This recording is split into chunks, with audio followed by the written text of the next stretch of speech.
은혜를 받기 전에 이 찬양이 좀 좋아서 저도 지금 배우고 있는 찬양이니까 아시는 분은 나를 좀 가르쳐주시고 우리 아마 함께 따라서 함께 은혜 받고 말씀을 드려야겠습니다. 왜냐하면 내가 너무 긴장돼가지고, 왜냐하면 이쁜 목사님들이 많으니까 내가 심장에 발랑발랑 뛰어가지고 도대체가 말을 못하겠어요. 그래서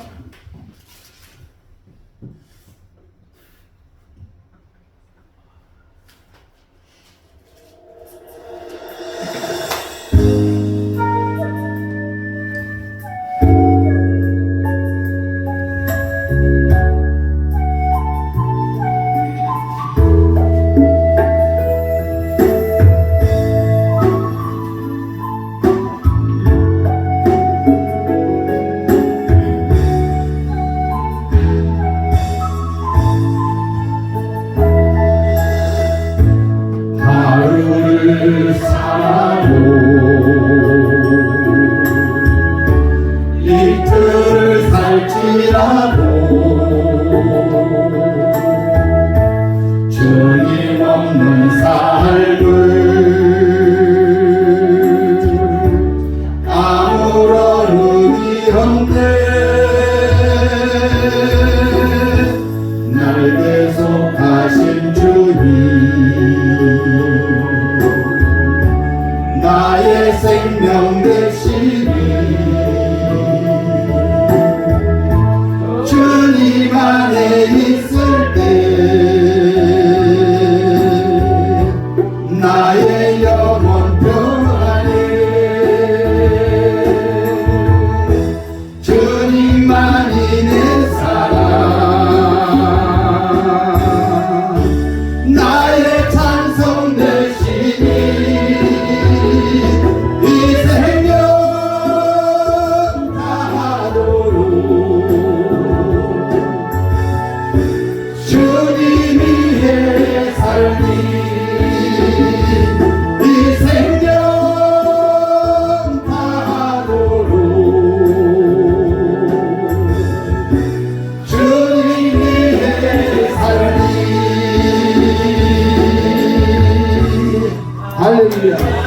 자, 우리 찬양 부르면서 저는 이런 생각을 했습니다. 과연 내가 하루를 살다 할지라도, 아니 내가 오늘 이 밤에 하나님 나를 부른다고 할지라도, 나는 과연 하나님께 내가 갔을 때 내가 칭찬받을 수 있을 만한 할까 생각을 해봤어요. 그런데 오늘 본문의 말씀을 취지를 딱 보면은, 우리가 읽기는 14절 15절을 읽었지만 그 전에 보면은 이거 원래 주기도문 말씀 중에 이 끝자락에서 이렇게 말을 하고 있는 거예요. 자, 주기도문은 우리가 하늘의 구리하고 쭉 가다가 12절에 보면 이렇게 말합니다. 우리가 우리에게 죄 지은 자를 사하여 준 것 같이 우리 죄를 사하여 주옵시고, 그리고 우리를 시험에 들게 하지 마옵소서. 자, 우리가 우리 죄를 사하여 준 것 같이 우리의 죄를 사하여 달랍니다. 그래서 오늘 14절에서 그렇게 말합니다. 너희가 사람의 잘못을 용서하면 너희 하늘 아버지께서도 너희 잘못을 용서하겠지만, 15절에 너희가 사람의 잘못을 용서하지 아니하면 너희 하나님께서도 너희 잘못을 용서하지 아니하시겠다. 자, 이 말씀을 보니까 저는 이렇게 말씀하고 싶습니다. 오늘 12절에서는 분명히 우리가 우리 죄를 지혜 지은 자를 사하여 준 것 같이 우리 죄를 사하여 달라고 했는데, 이 말을 좀 바꿔서 말하고 싶어요. 내가 누구를 용서한다는 자체가 조금 어폐가 있는 것 같아요. 왜냐? 사람이 사람을 용서한다고 하는 것은 한계가 있거든요.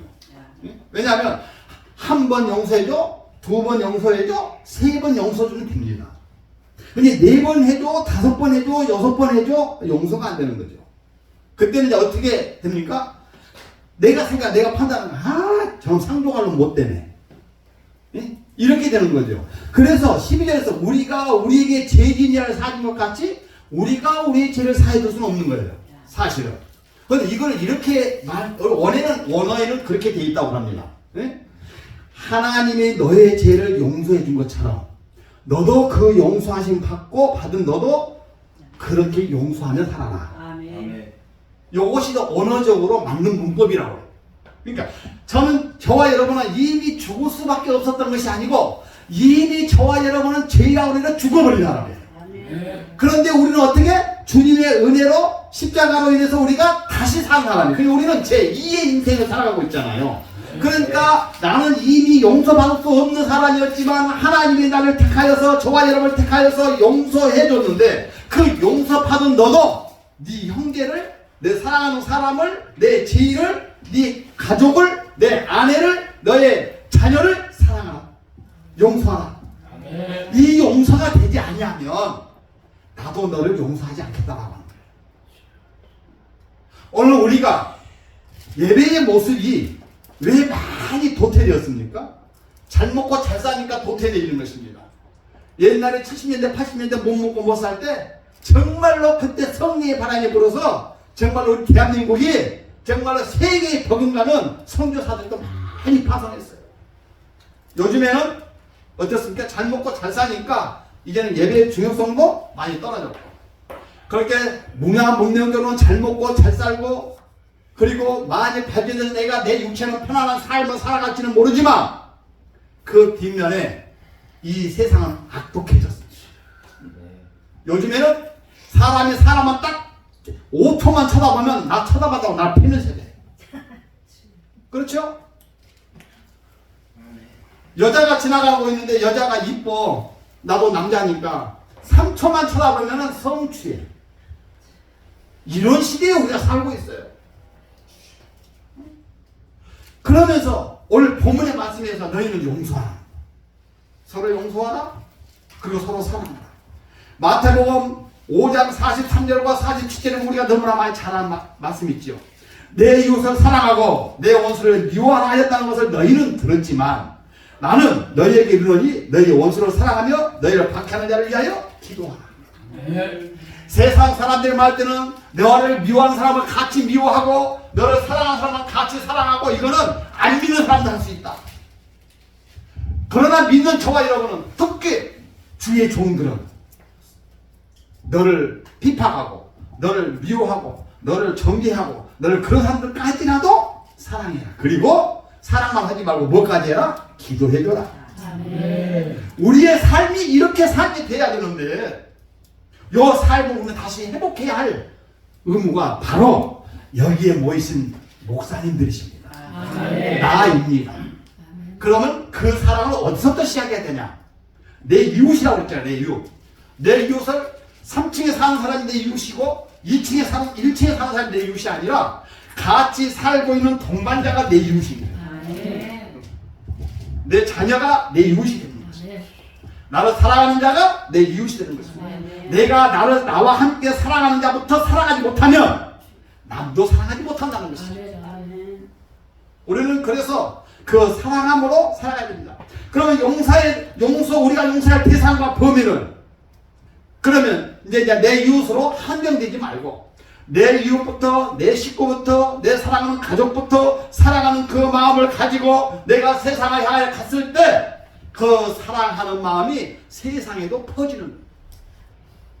오늘날 나는 우리 다 목사님들이고 자녀들 다 키워보셨잖아요.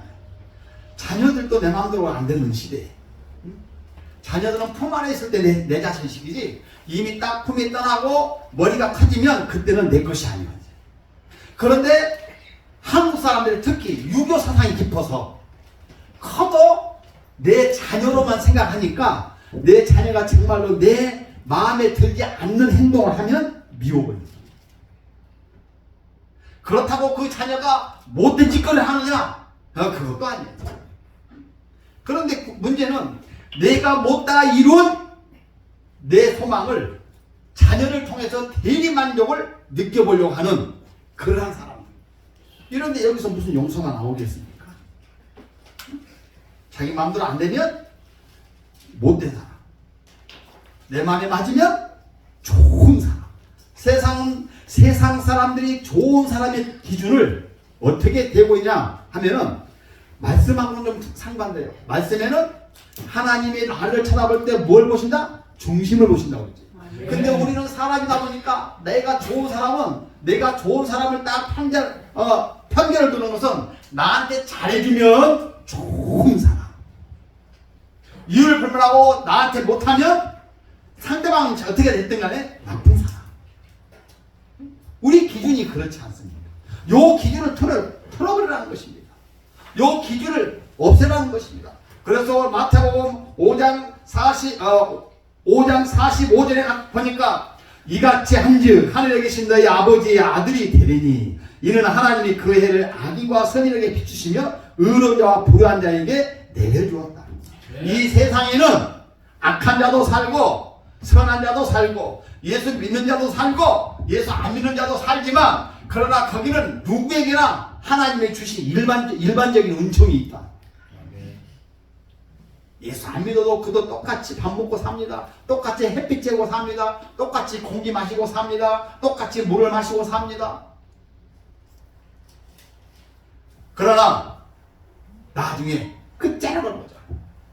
하나님 나라에 갔을 때 과연 누가 성공된 삶인가?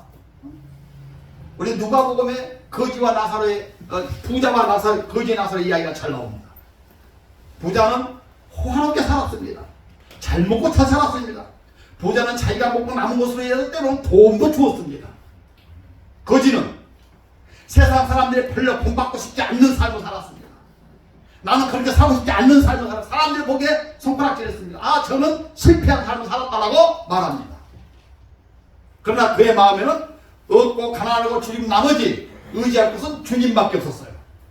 그랬는데 세월이 흘러서 부자도 죽었고 거지도 죽었습니다. 그런데 성공된 삶을 살았다고 하는 것은 거기서 갈라집니다. 우리가 예수 믿는 우리, 그리고 우리가 주님의 일을 하고 있는 우리, 어떤 것이 내가 정말로 하나님 편에 봤을 때 성공된 삶을 살고 있느냐라고 하는 것이죠. 이 성공된 삶을 사는 것 기준은 하나님의 보시기에 말씀을 듣고 지키는 자가 성공된 삶이라고 하는 거예요. 그것이 뭐냐? 우리가 서로 사랑하자. 사랑은 허물을 돕는다. 저는 그래서 우리 한 분 한 분 목사님들 사랑합니다. 우리 한번 사랑합니다. 고가발 한번 합시다. 사랑합니다. 사랑해요. 할렐루야. 야, 목사님 최고. 그럼 우리는 이 사랑에는 허다한 허물을 덮는다는 말. 허다한 허물은 뭐예요? 모든 것을 덮는다. 사람이 봤을 때는 외모, 사람이 사람을 볼 외모를 봅니다. 그리고 행함을 봅니다. 그러나 우리가 하나님께로부터 인하여 사랑을 받는 저와 여러분은 하나님이 나를 볼 때 외모를 보고 사랑이 있을까요? 아니면 내가 잘나서? 내가 멋있어서? 내가 이뻐서 하나님이 나를 택했을까요? 그것이 아니었잖아요. 그러면 우리도 그렇게 아무 조건 없이 아무런 대가 없이 아무런 어떤 뭐가 없이 사랑받은 저와 여러분도 그 사랑의 대상자가 조건이 없어야 되는 것입니다. 마태복음 9장 12절과 13절 말씀에도 예수께서 늘 이르시되 건강한 자에게는 의사가 쓸데없고 병든 자에게나야 의사가 필요 있다라고 말합니다. 우리는 죄인이기 때문에 예수님이 필요한 거예요. 나는 목적이 있기 때문에 예수님이 필요한 것입니다. 죄인이지만 목적이 없는 사람은 예수님이 필요 없는 거예요. 그런데 우리는 목적이 있어요. 목적이. 내가 죽으면 이 세상에 죽으면 끝난다라고 생각할 것 같으면 그냥 내 멋대로 살면 되는 것이죠. 그러니까 죽으면 끝나는데 뭐 천국이 뭐가 필요가 있어. 죽으면 끝나는데. 근데 우리는 그것이 아니잖아요. 내가 말씀 안 들어도 너무너무 정말로 내막적으로 잘 아시잖아요. 그래서 우리의 목적이 어디다? 천국이잖아요. 그래서는 천국에 갔을 때 부자와 같은 자의 삶을 살면서도 살고 하나님의 보시기에는 실패의 삶을 갈 것인가? 비록 내가 얻고 비록 내가 정말로 남들로 인하여서 예수 믿는다는 이유 때문에 핍박받고 손해보고 어려움을 당한다 할지라도 하나님의 보시기에 네가 어려운 자야 라고 성공된 삶을 살 것인가? 우리는 목사님들은 이제는 그런 삶을 살아가고 있는 우리는 이제 내 이웃에게 내 가족에게 이제는 너희들도 아빠처럼 엄마처럼 아니면 목사님처럼 나는 성공된 삶을 살고 있으니 너희도 성공된 삶을 살으라고 말을 해야 되는 것입니다. 저희 자녀가 나는 안타까워요. 내 자녀이지만 상당히 안타깝습니다. 왜냐? 우리 자녀들이 젊은 놈이다 보니까 생각이 우리하고 달라요. 더군다나 이번 코로나가 딱 한번 지나갔잖아요. 그것도 코로나가 짧았어요. 거의 한 3년 동안을. 그러다 보니까 예배를 안 드렸어요. 근데 핑계가 참 좋죠. 아빠 지금이 어떤 세대인데 코로나 걸리면 어떻게 될 줄 알아? 교회 안 가. 나중에 코로나 끝나면 갈게. 그래서 3년을 기다렸어. 그래, 코로나 끝나면 보자. 언제까지 코로나 갈 것 같아? 끝나면 보자. 지금은 이제 끝나가잖아요. 그래도 어느 정도는 이제 좀 우리가 좀 이렇게 자유로워졌잖아요. 내가 또 그랬죠. 사랑하는 딸들아, 너네들 교회 잘 가니? 그랬더니 큰애는 아무 소리를 안 해. 간다 안 간다. 작은 애는 가만히나 자빠졌지. 교회는 이제 앞으로 가야지. 그러면 뭐예요? 그동안에 안 갔다는 거잖아요. 안타까운 것이죠. 그러면서 그네들이 그렇습니다. 아빠, 지금 시대가 어떤 시대인데 꼭 교회에 가야만 내가 신앙을 갖는 거예요? 요즘에는 이런 매체들이 너무너무 좋아서 아빠 교회다가도 이거 인터넷 저기만 하면 유튜브로 가만히 생방송으로 예배를 드리고 거의 나는 여기서 밥 먹으면서 과자 먹으면서 누워서 이불 속에서 하나님의 말씀이 우리 말씀이 좀 아멘 하면서 예배를 드리고 헌금도 요즘에 누가 바구니 돌려 헌금도 그냥 딱 뭘로?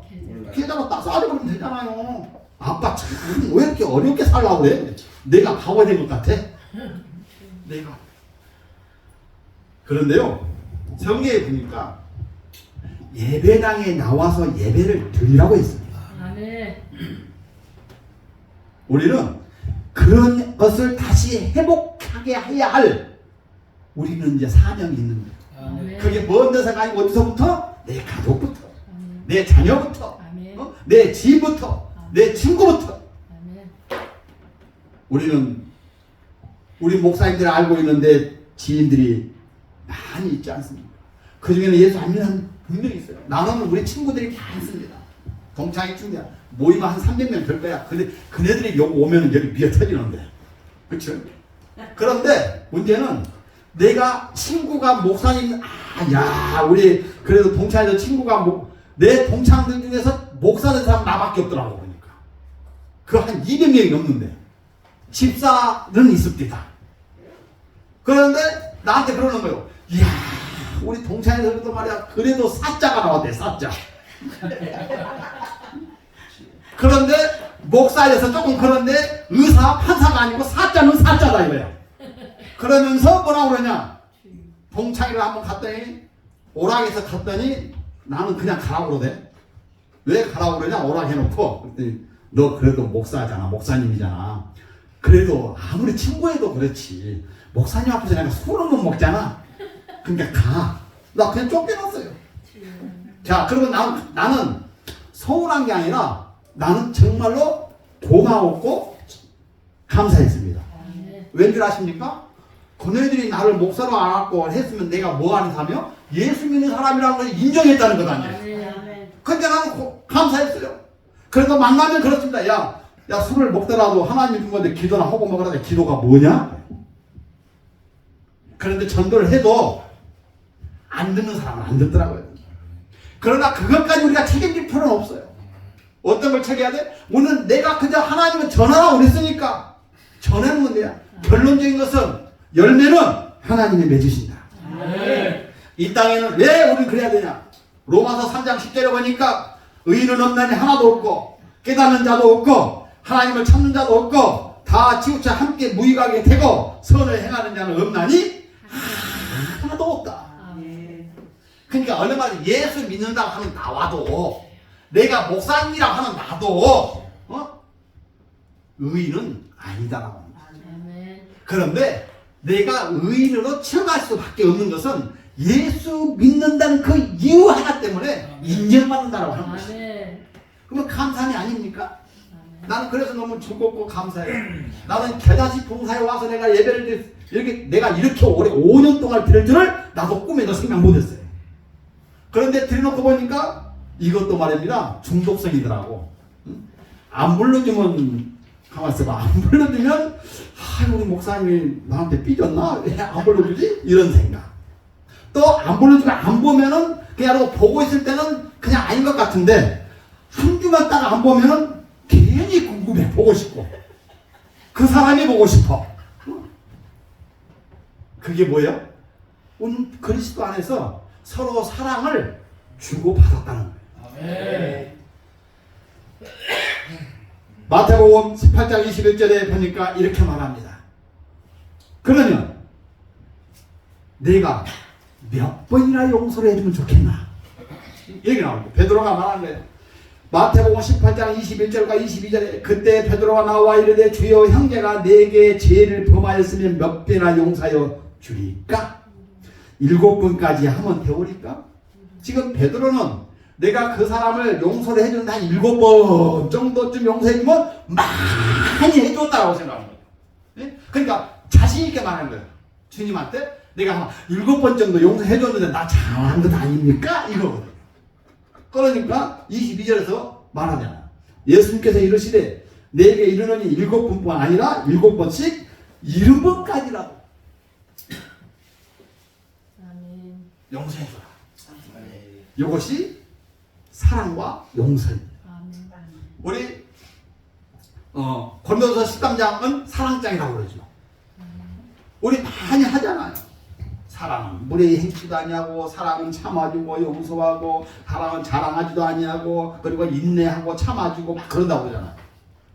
과연 우리가 얼마만큼 참아줬을까? 그 사랑에 대해서.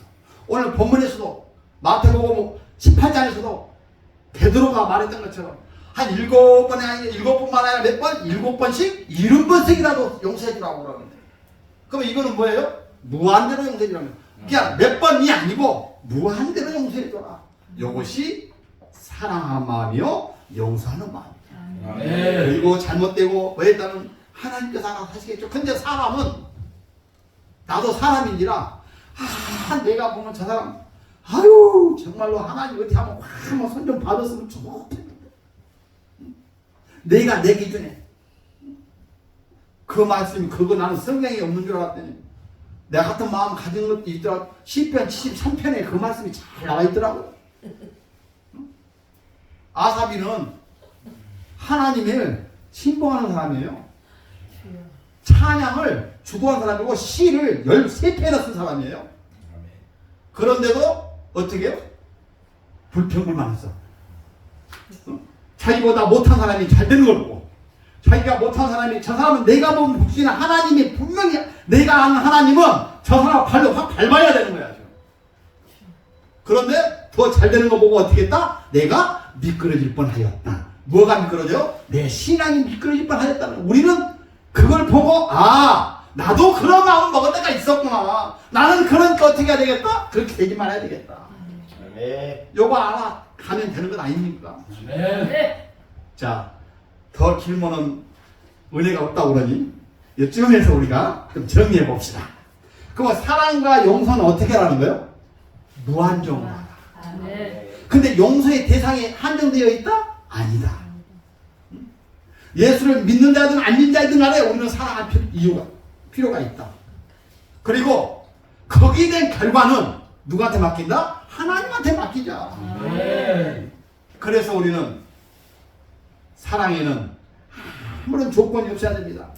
요한복음 13장 34절과 35절에 너희에게 새 계명을 주노니 서로 사랑하라. 내가 너희를 사랑한 것 같이 너희도 서로 사랑하라.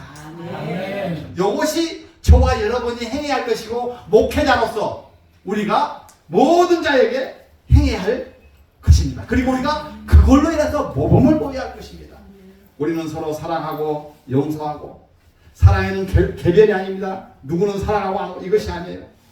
우리는 모두가 다 사랑하려고, 사랑하고자 우리는 많이 노력해야 할 것입니다. 그래서 주님께서 우리가 하나님께 갔을 때 어떻게 인정받고 하나님이 나를 사랑해 주는 것처럼 그 나라에서도 사랑받는 저와 여러분이 되시기를 주님의 이름으로 간절히 축원합니다.